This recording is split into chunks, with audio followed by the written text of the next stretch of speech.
हमारी जो मांग है और को लेकर 24 सूत्री मांगों को लेकर हड़ताल में है। विगत 3 दिवस हो गए। 4 जुलाई 2023 से हम लोग हड़ताल में बैठे। जो ये रोड पे आए हैं ये बहुत बड़ी जो एक दुखद घटना है। ऐसे रोड में हमको आने ही नहीं देना चाहिए था। तो आप लोग की सेवा आम जनता को नहीं मिल रहा है, उस पर क्या कहना है? इसके जिम्मेदार हम सीधा मुख्यमंत्री जी को देते हैं, क्योंकि लेकिन इन लोग क्या करते हैं, हमेशा 24 सूत्री मांगे, जितना भी कभी भी उनको नहीं मांगते, 1 या 2 देकर हमें वापस भेज दिया जाता है। जी, सबसे विशेष मांग ये है कि हमारे 24 घंटे हम सेवाएं देते हैं, 7 दिन हमको, तो कम से कम 1 साल में 13 माह का तनख्वाह देना चाहिए। अनियमित कर्मचारी है उनको नियमित करना चाहिए, और कुछ छोटे मोटे पदनाम परिवर्तन है वो तो सरकार के बजट वाली बात नहीं है। नमस्कार, आप देख रहे हैं VLC न्यूज, और इस वक्त हम मौजूद हैं जिला अस्पताल के सामने, जहां पर जो है बारिश का मौसम के साथ साथ यहां पर जितने भी कर्मचारी हैं जिला अस्पताल के, वो जो है सड़क की लड़ाई लड़ने पर यहाँ पर खड़े हो चुके हैं। आप देख सकते हैं अभी कुछ देर पहले जो है महारैली का शक्ल यहाँ पर देखने को मिला था। यहाँ पर जो प्रदेश प्राधिकारी हो चाहे जिला के कर्मचारी हो, यहाँ पर देख सकते हैं भारी संख्या इनके, और जिस तरह से इन लोगों का जो हड़ताल अभी कुछ विगत दिनों से चल रहा है, लगभग ये अनिश्चितकालीन पर चला गया। अनिश्चितकालीन हड़ताल के होने के बावजूद क्या मरीजों को मिलने वाली सुविधाओं का ध्यान रख रहा है छत्तीसगढ़ शासन? जिस तरह से TS बाबा जो छत्तीसगढ़ शासन के जो मंत्री है, इस तरह से डॉक्टरों का या फिर यहाँ पर जो सरकारी चिकित्सा विभाग के जो भी कर्मचारी हैं, और यहाँ पर अगर सड़क की लड़ाई लड़ने अगर आ गए, तो फिर इस समय में अगर होने वाली मरीजों के साथ अगर दुर्घटना होती है, उसकी जवाबदारी कौन लेते हैं? क्योंकि सारे के सारे जो कर्मचारी हैं वो अगर हड़ताल पर है, तो इस समय आप समझ सकते हैं कि स्वास्थ्य सुविधाओं पर जो जनता की जो मार पड़ रही है, किस तरह से पड़ रही है। कितने मिली जानकारी के अनुसार ये भी है कि अगर मरीज आते हैं, मरीज को अगर नहीं संभाला जा सकता तो उसको रिफर कर दिया जाता है। तो ये रिफर का जो सिलसिला है वो दुर्ग जिला में कब तक देखने को मिलेगा? क्या ये जो सिलसिला चलेगा या थमेगा? आइए जानते हैं कि ऐसा क्या वजह है जिसके कारण जो है अनिश्चितकालीन हड़ताल पर इन लोग आ चुके हैं। सत्येंद्र गुप्ता जी यहाँ पर मौजूद है। गुप्ता जी बताएंगे किन कारण को लेकर आप लोग यहाँ पर जो है हड़ताल पे उतरे हैं? हम लोग छत्तीसगढ़ प्रदेश स्वास्थ्य कर्मचारी संघ के प्रदेश स्तरीय आह्वान पर 24 सूत्री मांगों को लेकर 24 सूत्री मांगों को लेकर हड़ताल में है। विगत 3 दिवस हो गए। 4 जुलाई 2023 से हम लोग हड़ताल में बैठे हैं, जिसमें हम लोग का पहला मांग है वेतन विसंगति का, और दूसरा सबसे बड़ा मांग है जो अनियमित कर्मचारी हैं संविदा में, उनको नियमित करने का है, और तीसरा सबसे बड़ा मांग है पुलिस विभाग की भांति हमको भी 13 माह का वेतन चाहिए, क्योंकि हम लोग भी 24/7 ड्यूटी करते हैं, जैसे पुलिस विभाग के लोग ड्यूटी करते हैं। तो हम चाहते हैं कि हमें भी 1 माह का वेतन दिया जाए। मंत्रालय में होता है कि 15 दिन का बजट बनाने के लिए वहाँ के कर्मचारियों को 1 माह का वेतन एक्स्ट्रा दिया जाता है, जबकि हम तो पूरे साल भर ड्यूटी करते हैं। उसके बावजूद हम मात्र 1 महीने का वेतन चाह रहे हैं एक्स्ट्रा, लेकिन हमको सरकार इस मांग को विगत 5 से 6 साल हो गए हमारी मांग पर और ध्यान नहीं दे रही है। जैसे 12 साल होते हैं, 1 साल में 12 साल होते हैं, तो 13वां साल मतलब 24 आवर्स का जो है कम से कम 1 महीना बढ़ा दिया जाए, जो वो सारे चीजों कवर कर लेंगे। ऐसा कहना, क्योंकि दूसरे विभाग में ये हुआ है मैडम कि 5 दिन किया वर्किंग प्लेस जो है, और हमारे यहाँ पूरे 7 दिन वर्किंग होता है।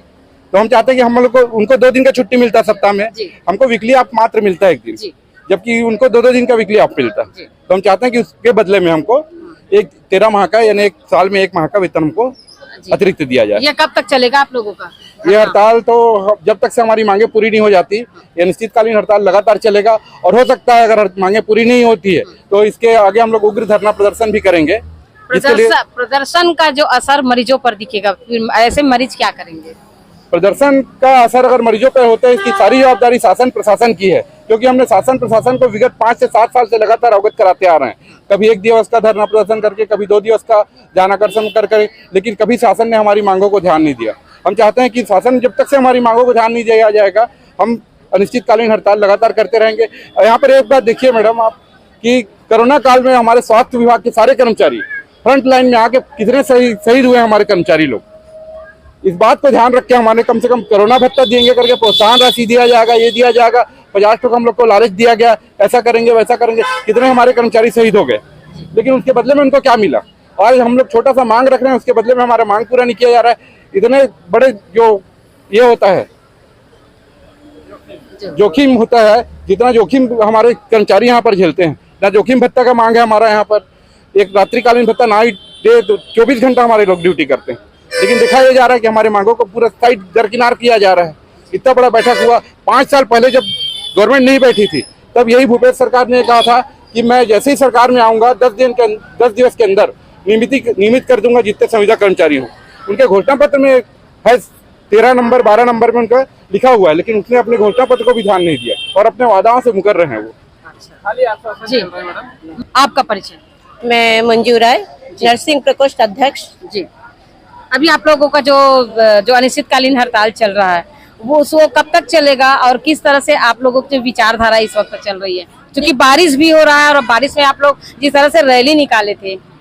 देखिए, अभी हम लोग का जो ये रोड पे आए हैं ये बहुत बड़ी जो एक दुखद घटना है।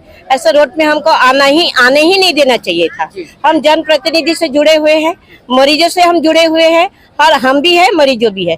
आज मरीज को जो तकलीफें हो रही है, बारिश के मौसम है, आप देखेंगे कि यहाँ पे मरीजों का कतार लगा हुआ रहता है। एक जिला अस्पताल है तो वहाँ हम सेवाएं नहीं दे पा रहे हैं। किस लिए नहीं दे पा रहे हैं? हमारे मांग को पूरा नहीं किया जा रहा है। अगर हमारे मांग को सही समय में पूरा कर देते तो आज हमें ये रोड पे ये बारिश में उतरना नहीं पड़ता, महारैली नहीं निकालना पड़ता। तो इसके पीछे सिर्फ हमारे इसमें किसी प्रकार से कि मरीजों के लिए जो तकलीफें हो रहे हैं, जो दुर्घटनाएं हो रहे हैं, उसमें हम सेवाएं नहीं दे पा रहे, उसके लिए हम जिम्मेवार नहीं है। उसके लिए सीधा जिम्मेवार अगर है तो शासन है। मैडम, आपका परिचय? मैं सरस्वती चंद्राकर, जीवनदीप कर्मचारी हूँ, वाड़ा के पद पे हूँ, जिला अध्यक्ष हूँ, संभाग अध्यक्ष हूँ। आप लोग, आपके साथ कितनी कार्यकर्ता हैं आपके साथ? मेरे जिले में तो हम लोग कम से कम 120-22 लोग हैं, लेकिन हमारा ये संघर्ष जो हड़ताल पे आए, हम पूरे प्रदेश के लोग आए हैं। ऐसे जिला दूर के ही लोग निकले हैं, ऐसी वाली बात नहीं। पूरे प्रदेश के जीवनदीप के कर्मचारी बाहर आए हैं, संविदा कर्मचारी बाहर आए हैं। तो ये जो धरना जो चल रहा है अनिश्चितकालीन हड़ताल, क्या पूरे छत्तीसगढ़ में चल रहा है? जी, पूरी छत्तीसगढ़ में। तो अनिश्चितकालीन कर दिए? जी, अनिश्चितकालीन कर दिए। तो आप लोग की सेवा आम जनता को नहीं मिल रहा है, उस पर क्या कहना है? इसके जिम्मेदार हम सीधा मुख्यमंत्री जी को देते हैं, क्योंकि मुख्यमंत्री जी रायपुर में आके हमारे धरना स्थल पर बोले थे बूढ़ा तालाब के पास कि मेरी सरकार आती है तो मैं 10 दिन के अंदर संविदा प्रथा खत्म कर दूंगा, ठेका प्रथा खत्म कर दूंगा, सबको नियमितीकरण दूंगा। मेरे जिला अस्पताल में इतने सारे पद खाली हैं, सारे मेरे ख्याल से सारे प्रदेश में अस्पतालों में सारा पद खाली है। जो पद खाली है उसमें सब विलय कर सकते हैं। वो उनका कहना है कि वैकेंसी निकालूंगा। वैकेंसी निकाल के क्या साबित करना चाहते हैं? जो लोग 45 से 50 60 के हो गए हैं, क्या वैकेंसी निकालने के बाद परीक्षा में बैठ के क्या वो उस पद के लायक बच्चे हैं जो परीक्षा में बैठे और बैठ के वो पद ग्रहण करें? वो जगह जिस वादे को मुख्यमंत्री ने किए थे कि अपने सरकार आते ही वो अपने वादों को पूरा करेंगे, लेकिन टीएस बाबा जो स्वास्थ्य मंत्री है, टीएस बाबा जो अभी तो उप मुख्यमंत्री बने बैठे, तो क्या अपने काम के प्रति उनको अपनी जवाबदारी का एहसास नहीं है? शायद उनको भी अपनी जवाबदारी का एहसास नहीं है, इसलिए तो बार बार हमारा आवेदन जाने के बाद भी, गुहार लगाने के बाद भी वो सीधा कहता है मेरे हाथ में तो कुछ नहीं है, जो भी कर सकते। टीएस बाबा ऐसा बोलते हैं? हाँ, सीधा बोलते हैं ना। वो तो स्वास्थ्य मंत्री क्या बोलते हैं? स्वास्थ्य मंत्री बोलते हैं कि ये तो सब मुख्यमंत्री के हाथ में है, वो जैसा आदेश करेंगे हम कर देंगे। तो टीएस बाबा जो है स्वास्थ्य मंत्री फिर पता नहीं वो मंत्री क्यों बने हैं, ऐसे मंत्री बनते ही क्यों हैं, ऐसा वादा करते ही क्यों हैं? ऐसा वो इस सीट के लायक ही नहीं है। जो लोग जो वादा करके मुकर जाते हैं उनको तो इस सीट पे बैठना ही नहीं चाहिए। बहुत बढ़िया आपने बताया। परिचय बताएंगे? मैं भारती रावत, संगठन सचिव, नर्सिंग प्रकोष्ठ। अभी जिस तरह से आप लोगों की जो मांगे चल रही है, जो छत्तीसगढ़ शासन के जो बाबा जी हैं, स्वास्थ्य मंत्री हैं, तो क्या आप लोग ने स्वास्थ्य मंत्री को इसके बारे में जानकारी दी है? जी, हमारे जो डिप्टी सीएम बने हैं सिंहदेव जी, कुछ दिन पहले ही बने हैं, लेकिन ऐसा नहीं है कि हमारा जो विज्ञापन है उनके पास नहीं गया। वर्षों से उनके पास गया है, 2018 में भी गया था, अभी भी गया है। लेकिन उन्होंने ये कहा है इस बार कि ये जो भूपेश जी है उनके पास मंगाई गई है ज्ञापन, हमारे पास सिर्फ कुछ ही ज्ञापन आए हैं।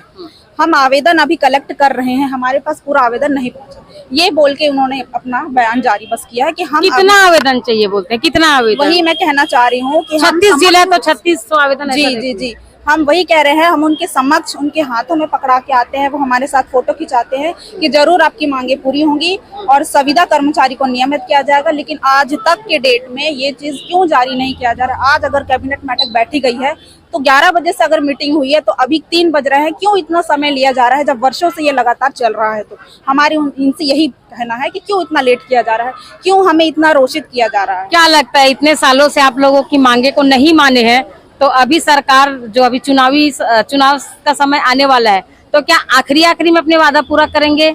क्या किस तरह से क्या समझते हैं आप इस बात को? हमको बस यही लगता है कि उनको मालूम है कि चुनाव आने वाला है, आंदोलन करेंगे ये लोग, लेकिन इन लोग क्या करते हैं, हमेशा 24 सूत्री मांगे, जितना भी, कभी भी उनको नहीं मांगते, 1 या 2 देकर हमें वापस भेज दिया जाता है। मतलब लॉलीपॉप आप लोग को? जी बिल्कुल यही किया जाता है, पिछले बार भी यही किया गया था, अभी भी वैसे किया जा रहा है। पिछले बार हम लोग जब जेल में थे, हमारे जेल में? बिल्कुल सामूहिक? जी, जेल परिसर के बाहर हमने आंदोलन किया था। उस समय हमारे भूपेश जी आए थे, जब वो नहीं थे सरकार, उन्होंने आके हमको कहा था, आश्वासन दिलाया जी, कि नर्सेज बहनों, आप लोग हमारी बहन हैं, वीरांगनाएं हैं, हम आपको बिल्कुल ये चीज दिलवाएंगे, ग्रेड पे बढ़ाएंगे, वेतन विसंगति दूर करेंगे, आप हमें वोट दीजिए, हमारी सरकार लाइए। हमने तुरंत सरकार लाया, लेकिन आज तक के डेट में इतने साल हो गए, उन्होंने अपना एक भी वादा पूरा नहीं किया है। हम इसी चीज से बहुत ही रोषित हैं। हमारे मुख्यमंत्री जी से हमारा कहना है कि हमें अब तो जाते वाली सरकार है, तो आने वाली सरकार को कहेंगे क्या है? तो मतलब ये कहना चाहिए ना, आपको बीजेपी सरकार में आप लोगों को आश्वासन नहीं मिला, मतलब आश्वासन ही मिला, और कांग्रेस की सरकार में भी आपको आश्वासन ही मिला, मतलब आश्वासन की सरकार दोनों सरकार रही आपकी, ऐसा कहना चाह रहे हैं? बहुत ही हाँ जी, आपका परिचय है? जी, वेद कुमारी साहू, सामुदायिक स्वास्थ्य अधिकारी। जी, अभी आप लोग कितनी की संख्या में यहाँ पर मौजूद हैं? यहाँ पे 17,000 है। 17,000 पूरे छत्तीसगढ़ और दुर्ग जिला में भी कितने लोग हैं? अभी कम से कम 400 साढ़े 400 लोग यहाँ पे उपस्थित है। यहाँ पर बारिश हो रहा है, बारिश के समय आप लोग यहाँ पर खड़े हुए हैं, हम भी भीग चुके हैं, आप भी भीगे, पंडाल से भी पानी टपक रहा है जी। मतलब इतना, मतलब इस बार क्या आर पार की लड़ाई का विचार है कि आप इस बार और समझाने समझ जाएंगे? अभी कैबिनेट जो बैठक चल रहा है, उसमें हमको आस है कि कुछ खुशखबरी मिलेगा ही, लेकिन अगर ऐसा कुछ खुशखबरी नहीं देते हैं या फिर कुछ नहीं हमारे लिए करे, तो हम जो आंदोलन है वो आगे रखेंगे ही, और प्लस ऑफलाइन ऑनलाइन दोनों एंट्री हब कर दिया जाएगा। अच्छा, ये 24 सूत्री मांगे, 24 सूत्री मांगे के बारे में हमको कौन जानकारी देगा? 24 सूत्री मांगे में सर बताएं। 24 सूत्री मांगे हैं, लेकिन इसमें से जो ज्यादा इम्पोर्टेंट है उस मांगों पर बात करते हैं। जी, 24 सूत्री मांगों में विशेष मांग क्या है? जी, सबसे विशेष मांग ये है कि हमारे 24 घंटे हम सेवाएं देते हैं, 7 दिन हमको, तो कम से कम 1 साल में 13 माह का तनख्वाह देना चाहिए। अनियमित कर्मचारी है उनको नियमित करना चाहिए, और कुछ छोटे मोटे पदनाम परिवर्तन है वो तो सरकार के बजट वाली बात नहीं है, वो किया जा सकता है। कुछ अतिरिक्त भत्ताएं हैं, कुछ पेंडिंग डीए है, जैसे कि HRA भत्ता है, जो 10 साल पहले जो चल रहा था वही चलते आ रहा है, जबकि महंगाई को अभी देखते हुए तो उसको 10 गुना हो जाना था, लेकिन अब सोचिए हम कितने पीछे रह गए हैं। तो और हर पद का एक अलग अलग, जैसे कि हमारे भी सामुदायिक स्वास्थ्य अधिकारी है, उनका 25,000 तनख्वाह का मांग है। JDS कर्मचारी है, जिन लोग 4,000, 5,000, 3,000, 6,000 में भी काम कर रहे हैं, उनके लिए अनियमितता को खत्म कर नियमित कर्मचारी, क्योंकि हमने ये कभी उम्मीद नहीं किया था भाजपा के सरकार में। हमें कांग्रेस के सरकार ने एक उम्मीद के किरण दिखाया कि हम आएंगे सत्ता पे तो आपको ये जो सेवाएं है, जो आपको आज तक जो आपके साथ हो रहा था, उसको हम सफल कर एक नया शासन तैयार करेंगे। लेकिन उन्होंने भी वही छल की सरकार हमारे बीच शामिल हो आया। हम आज भी उस चीज से वंचित है जब कल था। अब सरकार का 5वां साल जो है रनिंग है, अब सरकार हमसे वादा पे वादा किया जा रहा है, तो इस बार अगर वो हमको वादा भी करेंगे तो हम उस पे नहीं आएंगे। हमको एक ट्रुथपूर्ण हमको आदेश चाहिए कि हाँ, हमने मांग सुना है। बहुत बढ़िया, आपने बहुत बढ़िया। अभी आपने देखे कि जिस तरह से भूपेश सरकार ने वादा खिलाफी की है, जिनके कारण जो है स्वास्थ्य कर्मचारी जो हैं उन लोग जो हैं हड़ताल पर उतर चुके हैं, अनिश्चितकालीन हैं। ऐसे में जो स्वास्थ्य जो सेवाएं हैं पूरी तरह से चरमरा गई है। आम जनता की तरफ अगर नेता ध्यान नहीं देंगे तो क्या होगा? आम जनता जो है सिर्फ रिफर में जाएंगे, जिसके हो सकता है कि उसके कारण उन लोगों की मौत भी हो सकती है। क्या ये मौत की आंकड़ा बढ़ जाएगा या घट जाएगा, ये तो समय बताएगा। लेकिन जिस तरह से अगर एक स्वास्थ्य कर्मचारी अगर सड़क की लड़ाई लड़ने के लिए अगर उतर जाए, तो आप सोच सकते हैं कि जो स्वास्थ्य विभाग की जो हालत इस वक्त पूरे छत्तीसगढ़ में है वो किस तरह से होगा। क्योंकि ये जो धरना है इस समय जो छत्तीसगढ़ के लगभग हर विभागों में जो है ये जो अनिश्चितकालीन का जो हड़ताल है लगभग हर जगह चल रहा है। पूरे छत्तीसगढ़ में यही माहौल देखने को मिल रहा है। आज जिस तरह से बारिश है, बारिश में भी इन लोग जिस तरह से पंडाल में खड़े होकर इन लोग अपने धरने पे बैठे हुए हैं, और अभी थोड़ी देर पहले इन लोगों के द्वारा महारैली भी निकाला गया था। तो क्या इस तरह की जो लड़ाई है इनको जो शोभा देता है, चूंकि ये जो है स्वास्थ्य कर्मचारी है, ये वही कर्मचारी है जिनको कोरोना काल के समय में भगवान का दर्जा दिया जा रहा था। आज वो भगवान जो है सड़क पे चल रहे हैं। तो क्या ऐसे भगवान को सड़क में चलने के लिए कितना मजबूर करती है छत्तीसगढ़ सरकार? हर खबर के लिए बने रही VLC के साथ, तब तक के लिए नमस्कार।